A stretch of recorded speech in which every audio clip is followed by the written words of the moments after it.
प्यारे बुजुर्गों, माताओं, भाई और बहनों, संत दर्शन सिंह जी महाराज जिन्होंने बहुत कुछ रूहानियत के बारे में हमें समझाया।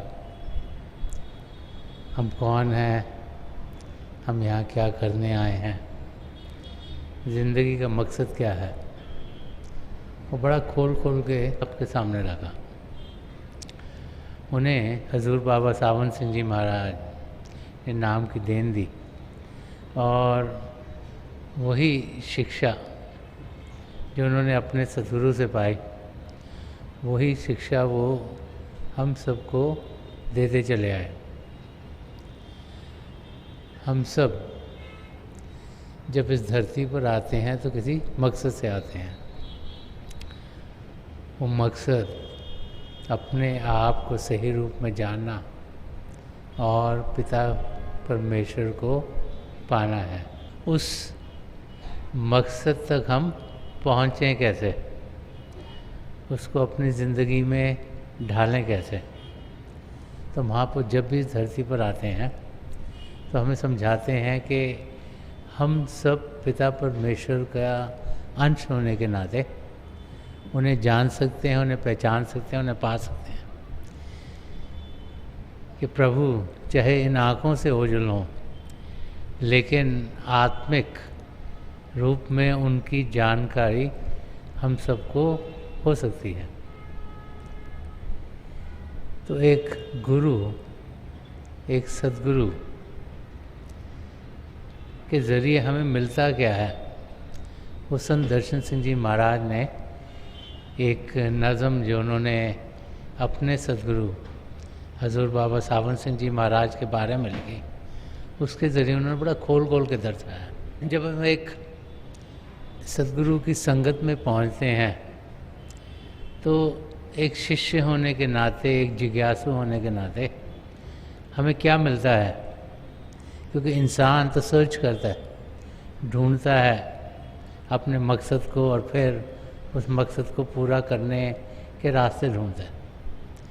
तो जब हम एक संत सद्गुरु से मिलते हैं, उनकी संगत में पहुंचते हैं, तो फिर उनसे हम क्या पाते हैं कि जो ज़िंदगी का ध्येय है वो हमारा पूरा हो जाए। तो इस नज़म में संत दर्शन सिंह जी महाराज फरमा रहे हैं कि तेरी आवाज़ ने खाबीदा सदियों को जगाया है,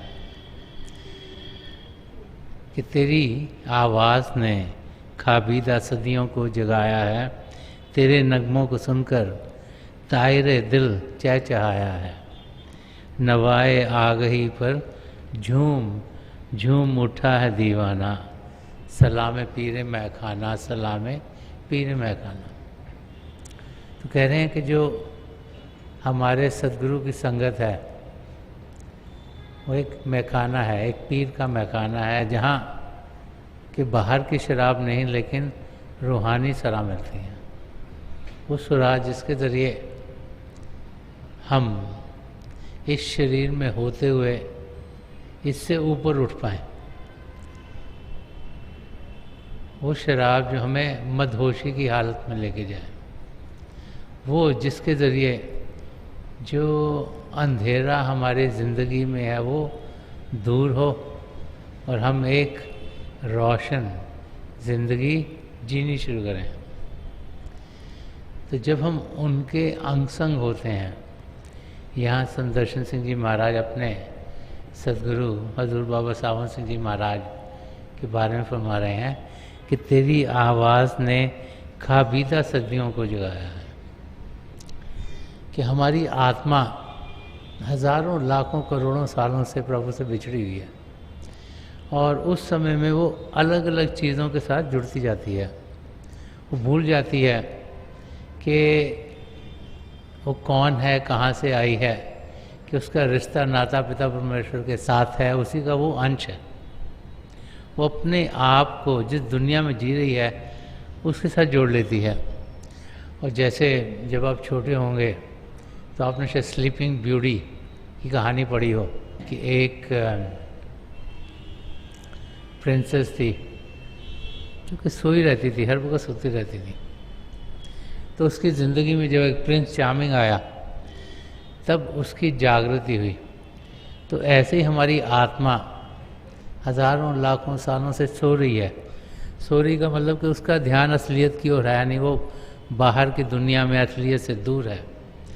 और जब एक संत सदगुरु की नज़र कर्म उस पर पड़ती हैं, एक दया दृष्टि पड़ती है, तो फिर उस आत्मा में उभार आता है। वो अपनी मंजिल की ओर बढ़ने के लायक होती है कि उसमें ताकत आ जाती है। वो आत्मा जो मुरझा गई थी क्योंकि वो शब के साथ जुड़ी नहीं हुई थी, तो एक संत सदगुरु की मदद से जब वो, जिसे अनहद शब कहा गया है, धुर की वाणी कहा गया है, जब उसके साथ जुड़ती है तो फिर उसमें ताकत आती है और वो फिर उड़ान के लायक हो जाती है, अंदर के मल्लों में पहुंचना शुरू कर देती है। मीराबाई जी ने फरमाया कि मीरा मन मानी सूरज सैल आसमानी। मीराबाई जी फरमाते हैं कि मेरा मन तब माना कि असलियत क्या है जब मेरी सूरत अंदर की दुनिया में उड़ान करने लगी।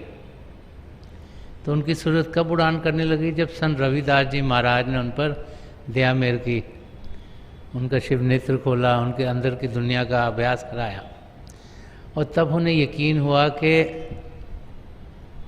मैं रूह हूँ, मैं एक आत्मा हूँ, और ये अनुभव हम सबको हो सकता है। संत कृपाल सिंह जी महाराज बहुत बारी फरमाते थे कि what one man can do so can another, कि जो एक इंसान कर सकता है वो दूसरा भी कर सकता है। कि हम सब पिता परमेश्वर की अंश हैं, और ये हमारी बर्थ रेट है कि हम अपने आप को सही रूप में जानें और पिता परमेश्वर को पाएं।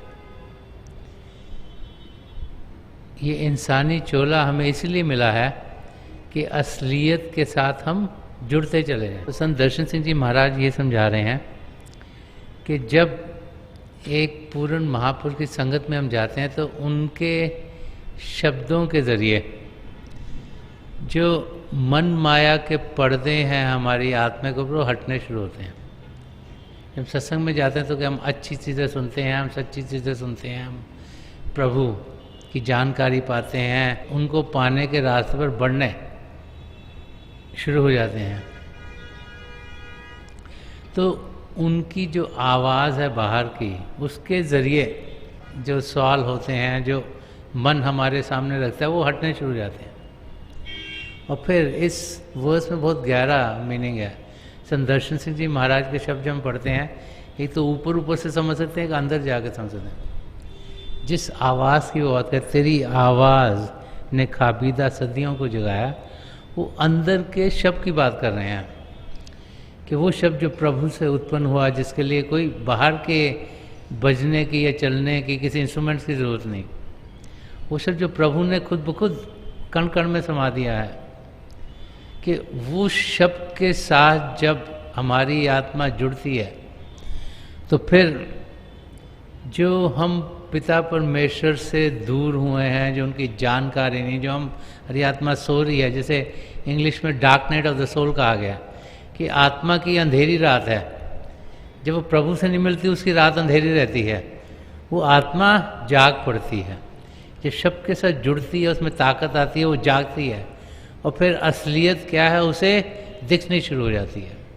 तो अंदर के शब्द के साथ जुड़ना वो तब होता है जब एक पूर्ण महापुरुष अपनी तवज्जो दे के शिव नेत्र को खोलते हैं। जब ये खुलता है तब अंदर की दुनिया में जाने के हम लायक हो जाते हैं। और आगे संत दर्शन सिंह जी महाराज फरमा रहे हैं कि तेरे नगमों को सुनकर तायरे दिल चहचहाया है। कि जब उस हम शब्द को सुनते हैं तो जो हमारी रूह है, जो हमारी आत्मा है, जो हमारे दिल की भी गहराई है, एक तो बाहर का दिल है जो धक धक धक धक करता है, तो जो संतों का दिल है वो उसको रूह या आत्मा कहा जाता है। तो उस आत्मा में उभार आता है जब वो शब्द के साथ जुड़ती है। आप सब जो संगीत सुनते हो, तो जब आपको वो संगीत सुनने को मिलता है जो आपको अच्छा लगता है, किसी को क्लासिकल म्यूज़िक अच्छा लगता है, किसी को maybe rock and roll अच्छा लगता है, किसी को ब्लूज़ अच्छा लगते हैं, किसी को कव्वालियाँ अच्छी लगती हैं, किसी को भजन अच्छे लगते हैं। हर एक इंसान को अलग अलग चीज़ अच्छी लगती है, लेकिन जिसको जो चीज़ अच्छी लगती है वही जब सुनते हैं तो उसी में रस ज़्यादा आता है, उसी में मज़ा ज़्यादा आता है, लगता है यही हम और सुने और सुने और सुने।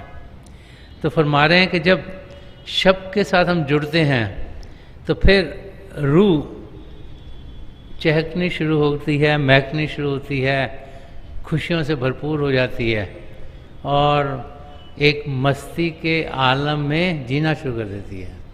और आगे फरमा रहे हैं कि नवाए आ गई पर झूम झूम उठा है दीवाना।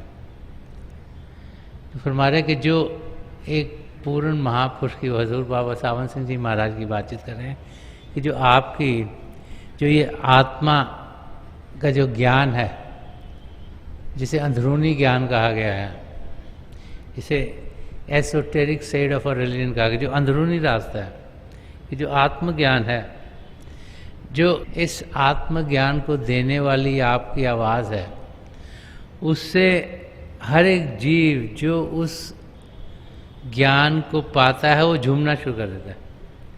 इंसान झूमता कब है? जब उसे खुशी होती है। खुशी रूह को कब होगी? जब वो पिता परमेश्वर की नज़दीकी पाएगी।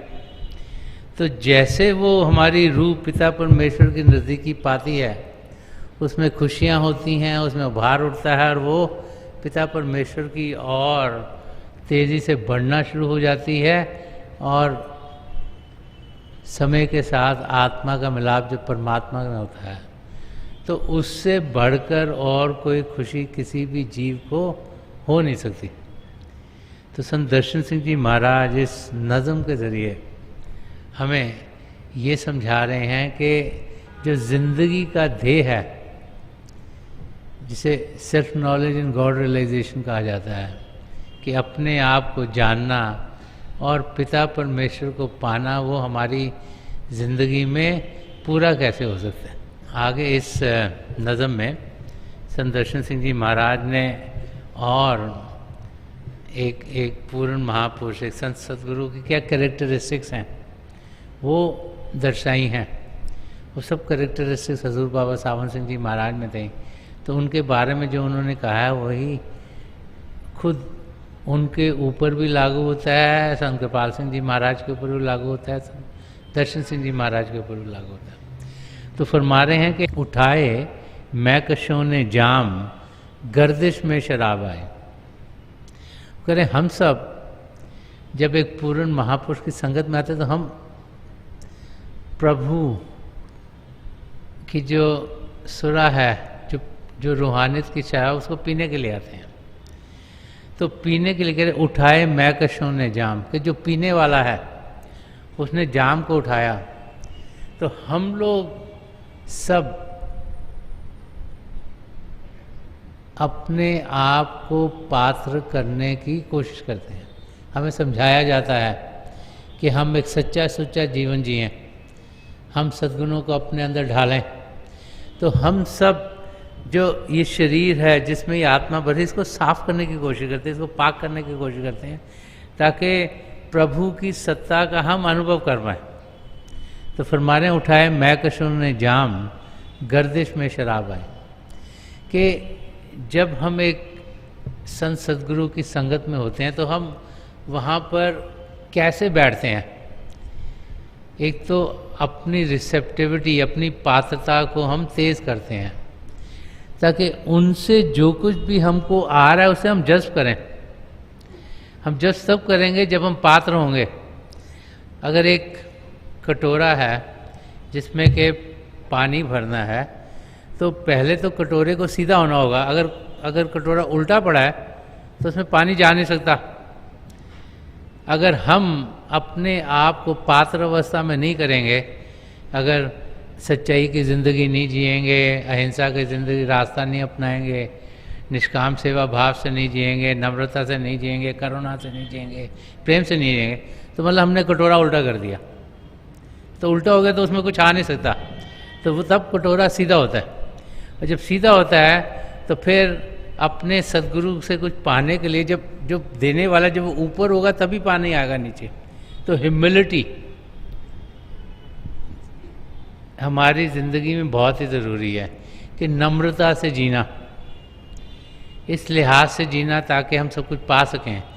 तो वो फरमा रहे हैं कि जो हमारा जाम है, जो हम अपने आप को जब तक उस नम्रता की अवस्था में नहीं पहुंचाएंगे तब तक हम में कुछ भर नहीं पाएगा। और हमारे प्याले के अंदर भरा क्या जाता है, जो रोशन, जो जागृति हमारे भीतर पहले से ही है, उसकी हमें जानकारी नहीं, क्योंकि मन माया के पर्दे पड़े हैं। तो जो अभ्यास करने का तरीका है वो क्या है कि एक एक करके इन मन माया के पर्दों को अपने आप से अलग किया जाए। सो वन बाय वन ये पर्दे जब हटते हैं तो अंदर में जो रूहानी सत्ता हमारे अंदर है वो उभरने शुरू हो जाती है। और इसीलिए फरमाया गया कि उठाए मैं कशों ने जाम, गर्दिश में शराब आई, कि वो जो रूहानी शराब है वो झूमना शुरू हो जाती है, क्योंकि उसको पीने वाला भी कोई है।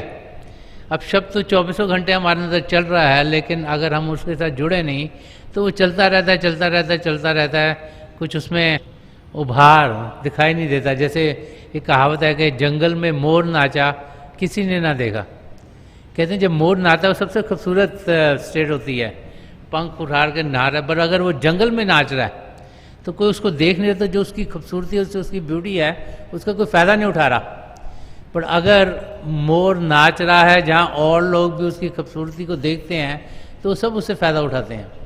तो ऐसे ही हमारे अंदर प्रभु की सत्ता चल रही है। जब तक हम उससे जुड़ते नहीं तब तक हम पिता परमेश्वर को पा नहीं सकते, और जब जुड़ते हैं तभी वो उसकी वक़्त क्या है वो हमें समझ में आनी शुरू हो जाती है कि उसकी रियलिटी क्या है, वो हमें कहाँ से कहाँ तक पहुँचा देगी, हमें फर्शों से अर्शों तक पहुँचा देती है। इस शरीर में रहते हुए हम पिता परमेश्वर को पा सकते हैं। किसी ने हजूर बाबा सावन सिंह जी महाराज को पूछा कि सचखंड जाने में कितनी देर लगती है, तो उन्होंने आंखें बंद करी और खोल दी, कहा कि मैं वहाँ से होके आ गया। तो एक पूर्ण महापुरुष को एक्सेस है, वो आ जा सकते हैं, हम तो इतनी जल्दी नहीं वहाँ पहुँच सकते। इट टेक्स टाइम, हमको एफर्ट करना पड़ता है, अभ्यास करना पड़ता है, अपने आप को पास करना पड़ता है, लेकिन उस अवस्था तक पहुँच सकते हैं।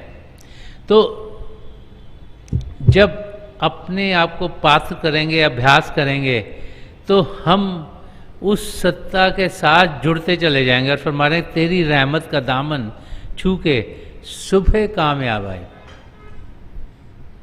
तो जो एक पूर्ण महापुरुष में क्या मिलता है, उनकी दया, उनकी दया मेहर, उनकी रहमत, यही इंसान को मांगनी चाहिए। हम लोग तो कहते हैं ना मेरा एग्ज़ाम हो रहा है मैं पास हो जाऊं, मेरी माता जी ने हॉस्पिटल जाना, उनका ऑपरेशन ठीक हो, मेरे बिजनेस में कोई गड़बड़ हो रही है बेटर हो जाए, मेरे रिलेशनशिप ख़राब हो रहे हैं या अच्छे हो जाएं। हम बाहर की चीज़ें मांगते रहते हैं। संत कृपाल सिंह जी महाराज बड़े प्यार से समझाया करते थे। वो कहते थे कि जहाँ पर मैं बैठा हुआ हूँ, अगर मेरे बाहर एक बैंकर बैठा हो, उसके आगे एक वकील बैठा हो, उसके आगे एक डॉक्टर बैठा हो, तो कहते बहुत से लोग जो आएंगे वो बीमारी के लिए आते हैं कि हमें ये हो गया, हमें वो हो गया, ये ठीक नहीं चल रहा, वो ठीक नहीं चल रहा, मेरे को ये बीमारी हो गई, मेरे को वो बीमारी हो गई, वो डॉक्टर को मिलके ही चले जाएंगे बाहर। और बहुत से लोग आएंगे जिनके फैमिली प्रॉब्लम्स हैं, रिलेशनशिप प्रॉब्लम है, बिजनेस में प्रॉब्लम्स हैं, और वो उस वकील को मिलके ही वापस चले जाएंगे। और बहुत से लोग हैं जो कि सोचेंगे कि हमें पैसों की दिक्कत हो रही है, हमें ये नहीं हो रहा, हमारे बिजनेस के लिए पैसे नहीं, खाने के लिए कुछ है नहीं, वो बैंकर को मिलकर चल जाएंगे। तो कहते कोई कोई है जो मेरे तक पहुंचेगा। क्यों? क्योंकि हम लोग बाहर की चीज़ों को असली समझते हैं, जो इन आँखों से देखते हैं, जो कानों से सुनते हैं, सोचते हैं यही सब कुछ है। और जो कुछ हमें यहाँ से दिखता है, सुनता है, जिंदगी भर उसी में हम जुड़े रहते हैं। तो महापुरुष समझाते हैं कि उससे हम आगे बढ़ें। तो कैसे बढ़ेंगे? जब किसी महापुरुष की रहमत होगी हम पर, जब उनकी दया दृष्टि होगी। इसीलिए अगर हम अपने हिस्ट्री में देखें तो बार बार हमें क्यों समझाया जाता है कि हम एक पूर्ण महापुरुष के जाके दर्शन करें। कबीर साहब तो फरमाते हैं एक बार ही नहीं, दिन में 1000 बार दर्शन करें। क्यों? क्योंकि उनकी नजर करम कब हम पर पड़े हमें मालूम नहीं, कब उनकी दया दृष्टि हम पर पड़े हमें मालूम नहीं, कब हमारा बेड़ा पार हो जाए हमें मालूम नहीं। तो यहाँ पर ये समझा रहे कि तेरी रहमत का दामन छू के सुबह कामयाब आई। वो कह रहे हैं रात है, हम सो रहे हैं, उसमें जब आपकी रहमत पड़ेगी तो हमारी सवेरे हो जाएगी और वैसी सुबह निकलेगी जो कामयाब होगी। कामयाब क्या होगी कि जिस कार्य से हम इस धरती पर आए वो पूरा हो जाएगा। हम सब इधर पिता परमेश्वर से जुड़ने के लिए आए हैं, उनसे मिलने के लिए आए हैं, उनसे एक में होने के लिए आए हैं। तो वो कामयाबी हमारी ज़िंदगी में हो जाएगी जब कि उनकी रहमत हम पर होगी, जब उनकी दया दृष्टि हम पर होगी। क्योंकि उनकी दया दृष्टि से ही ये जो ब्रिज किवाड़ है, ये जो आयरन कर्टन है जिसने हमारे शिव नेत्र को बंद करा हुआ है, 10वें द्वार को बंद करा, वो हटेगा और अंधेरी रात में जगमग जगमग होना शुरू हो जाएगा। और आगे फरमा रहे हैं अता हो जाए मुझको भी मेरे हिस्से का पैमाना।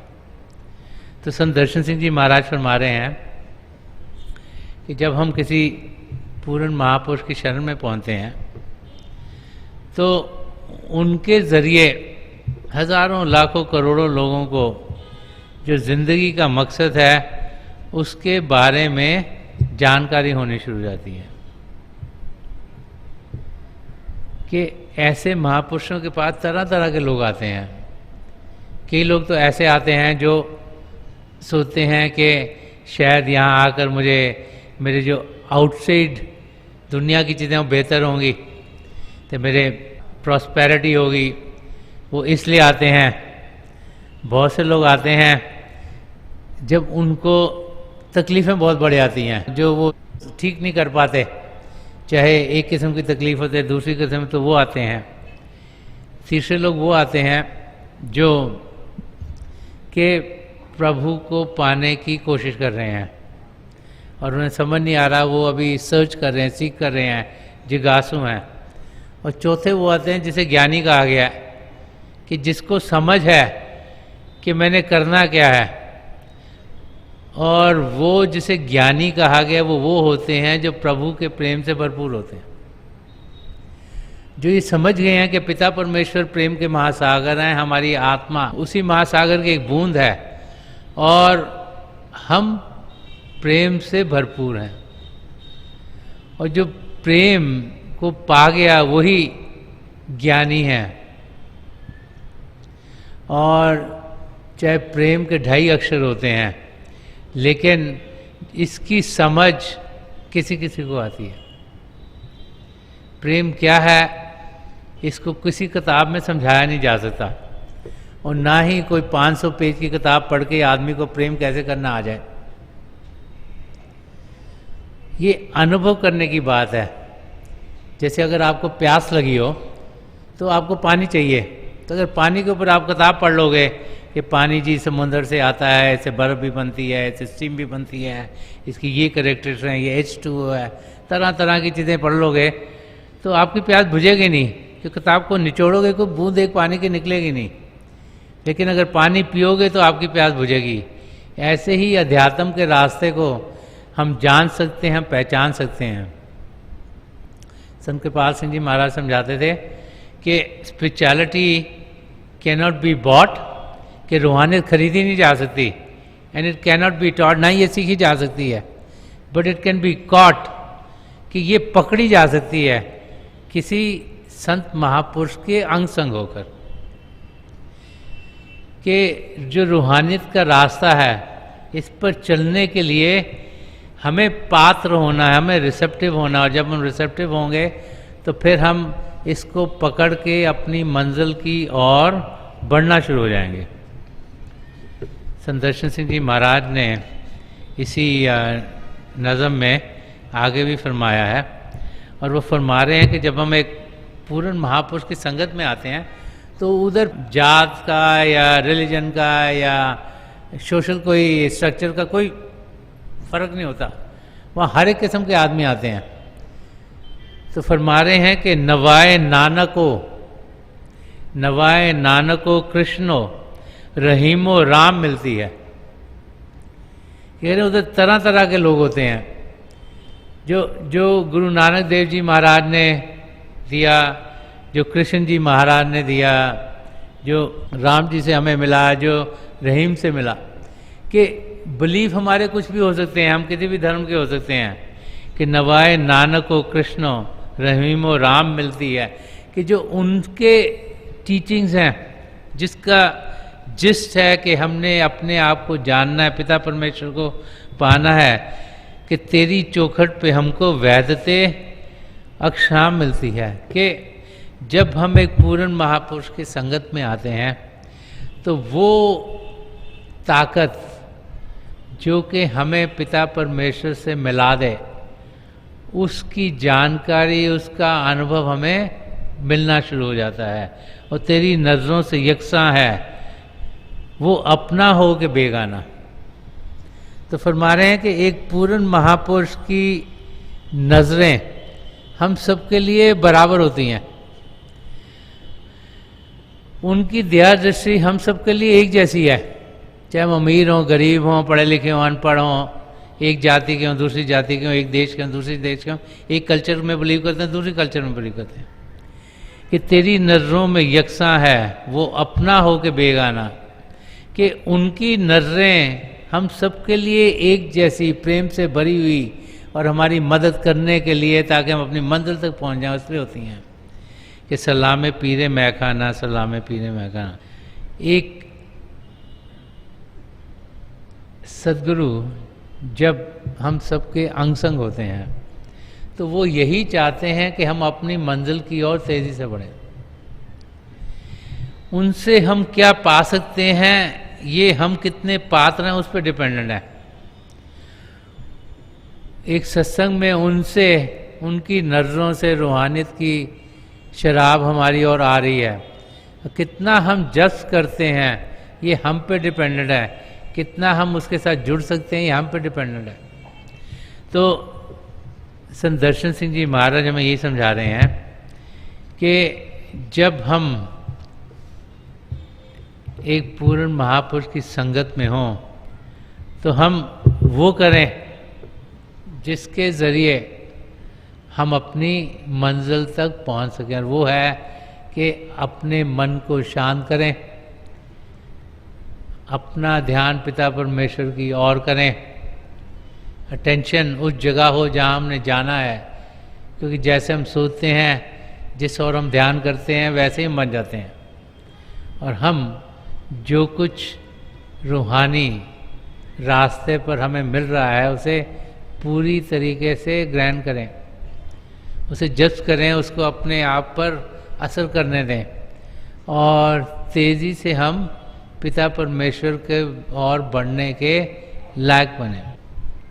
एक सच्चे जिज्ञासु को, सच्चे सर्चर को, जो पिता परमेश्वर को पाना चाह रहा है, सच्चाई को जानना चाह रहा है, उसे किस किस्म का होना चाहिए।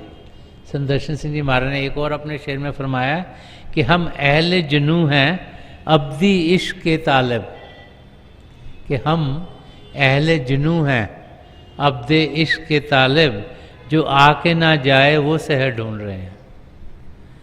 वो फरमा रहे हैं कि हम जो जुनू की अवस्था है, जो मस्ती की अवस्था है, जिसमें इंसान प्रभु के प्रेम में मस्त हो जाता है, उसे और को दिखता नहीं, सुनता नहीं, और वो हर समय प्रभु की याद में रहता है, उनके प्रेम का अनुभव कर रहा होता है कि हम अहले जुनू हैं अब्दी इश्क के ताले। वो कह रहे हैं हम वो वाला इश्क ढूंढ रहे हैं जो सदा सदा के लिए रहेगा, क्योंकि जो पिता परमेश्वर से इश्क हुआ, एक जगह और उन्होंने फरमाया कि खुदा से इश्क किया आदमी से प्यार, कि जब पिता परमेश्वर से हम इश्क करेंगे, गहराई में उनसे प्रेम करेंगे, तो उसका असर क्या होगा कि हमारे रोम रोम में उनका प्रेम भर जाएगा और हर एक जीव से हमें लगाव होना शुरू हो जाएगा।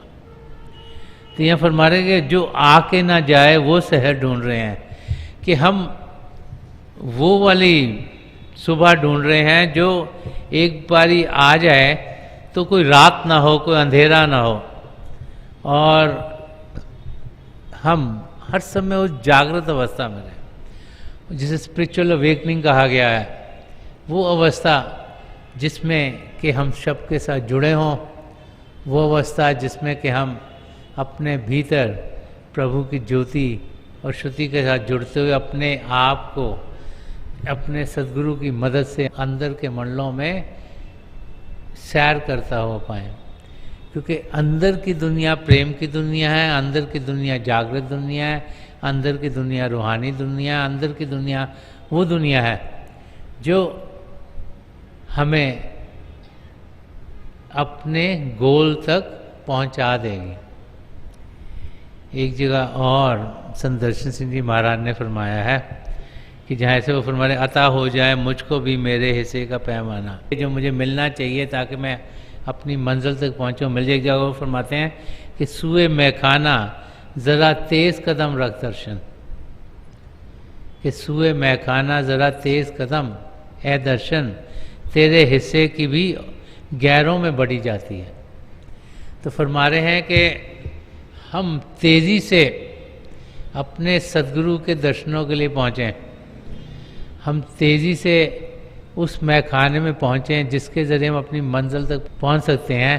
कि ये ना हो कि हमारे हिस्से की वो जो थी अवेकनिंग के लिए स्पिरिचुअलिटी, वो हम तक पहुँचे ना, क्योंकि हम बाहर की चीज़ों में ही फंसे रहे। तो महापुरुष जब भी आए उन्होंने बार बार यही समझाया है कि जिस और इंसान ने कदम बढ़ाने उस और उसका ध्यान रहना चाहिए। हम सब यहाँ पिता परमेश्वर को पाने के लिए आए हैं। जिंदगी जो हमें मिली है, ये जो मानव चोला मिला है, ये बड़ी बरकतों से मिला है। प्रभु ने हम पर बड़ी देन की कि 84 लाख जिया जून में जो सबसे उत्तम चोला है, जो इस मानव चोले में आना, वो हमें दिया। फिर प्रभु की देन हुई कि किसी पूर्ण महापुरुष के हम संगत में पहुँचे, उनकी दया में रोई, हमें नाम की देन मिली, हमारा दिव्य चक्षु खुला। अब हम पर निर्भर है कि जो हमें मिला उसका हम फ़ायदा उठाएं। अगर उसका फ़ायदा उठाएंगे तो हम अपनी मंजिल तक पहुँचेंगे। अगर उसके साथ जुड़ेंगे ही नहीं, वो हमारे भीतर है सब कुछ, हम उस ओर जाते नहीं, हम बाहर की दुनिया में ही जाते हैं, तो सब कुछ होते हुए भी कुछ पाए बगैर हम इस धरती से चल बसेंगे और फिर से 84 लाख जिया जून में अटके रहेंगे। तो इस ज़िंदगी का मकसद है कि हम 84 लाख जिया जून से छुटकारा पाएँ, अपनी आत्मा का मिलाप परमात्मा से कराएं, और ये हम सबकी ज़िंदगी में हो सकता है। तो आज के दिन मेरी पिता परमेश्वर के चरण कमलों में जो पिछली सेंचुरी के महापुरुष हैं, हजूर बाबा सावन सिंह जी महाराज, परम संत कृपाल सिंह जी महाराज, दयालपुर संत दर्शन सिंह जी महाराज के चरण कमलों में यही प्रार्थना है कि जो जो हम सबको चाहिए अपनी मंजिल तक पहुंचने के लिए, इन महापुरुषों की दया में रहो, हम वो सब पालें और हमारे कदम बड़ी तेज़ी से अपनी मंजिल की ओर बढ़ने शुरू हो जाएं।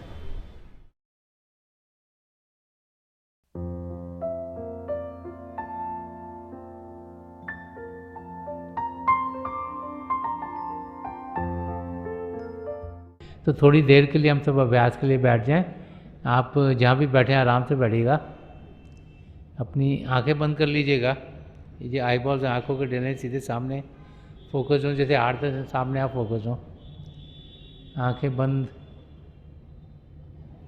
करते ही वो भाई बहन जिन्हें नाम की देन मिली आप सिमरन कीजिएगा, और जो भाई बहन यहाँ नए हैं आप पिता परमेश्वर के किसी भी जाति नाम का जाप कीजिएगा। जाप मन ही मन करना, ऊंचा नहीं दोहराना। मेरी प्रभु के चरण कमलों में, और जो पिछली सेंचुरी के महापुरुष हैं, हजूर बाबा सावन सिंह जी महाराज, परम संत कृपाल सिंह जी महाराज और दयालपुर संत दर्शन सिंह जी महाराज के चरण कमलों में यही प्रार्थना है कि जो जो हम सबके लिए बेहतर हो ये महापुरुष हमें दें, हमें सबके साथ जोड़ें और हमारे भीतर प्रभु की ज्योत के हमें दर्शन करवाएं। थोड़ी देर में मैं आपको इस बैठक से उठाऊंगा और मेरी शुभकामनाएं आप सबके साथ हैं।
छोड़ दीजिए जी, प्लीज़ लीव ऑफ।